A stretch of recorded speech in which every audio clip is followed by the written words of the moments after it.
ناانصافی کی سزا۔ ایک راجہ کی کہانی۔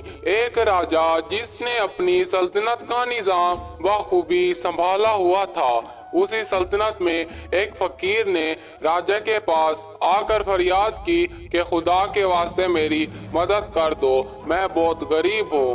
اس راجہ نے اپنی رحم دلی کو دکھاتے ہوئے اس فقیر کو اپنے شاہی خزانے میں سے ایک سونے کی اینٹ دے دی۔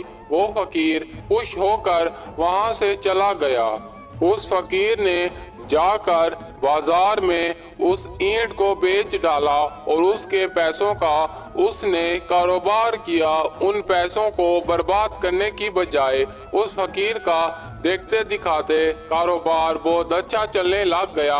وہ فقیر اسی بازار کا معزز بندہ بن گیا اور راجہ کے پاس گیا، راجہ کا شکر ادا کیا۔ راجہ حیران کہ یہ کون ہے اور میرا شکریہ ادا کر رہا ہے۔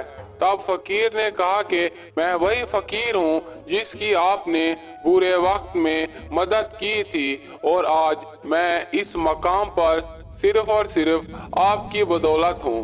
تو وہ راجہ بہت خوش ہو گیا کہ خدا نے مجھے اتنی نعمت سے نوازا کہ میں تمہاری مدد کر سکا۔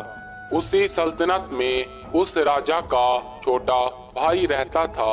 اس کا وہ بھائی اپنے اس بھائی سے بالکل الگ تھا۔ اس نے ایک کام جاری کر لیا، اپنے بھائی سے چھپ چھپا کر جو بھی لوگ راجہ سے مدد کے لیے آتے وہ انہیں راجہ کو ملنے ہی نہ دیتا۔ اس کا ماننا تھا کہ یوں ہماری ساری دولت برباد ہو جائے گی۔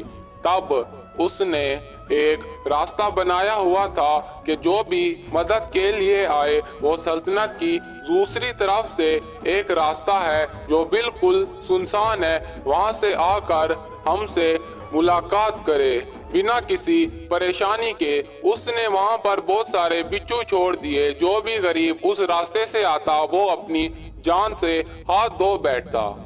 اس کے بھائی کو اس ناانصافی کی سزا یوں ملی کہ پوری سلطنت میں اس کی آرام گاہ میں، یہاں تک کہ اس کے کھانے پینے کی اشیاء میں ہر جگہ نہ جانے کہاں سے بچھو آ گئے۔ ایک رات وہ سویا پڑا تھا کہ اچانک سے بہت سارے بچھو اس کے بستر پر آ گئے اور اسے کاٹ لیا، اور وہ حرام کی موت اسی بستر پر مر گیا۔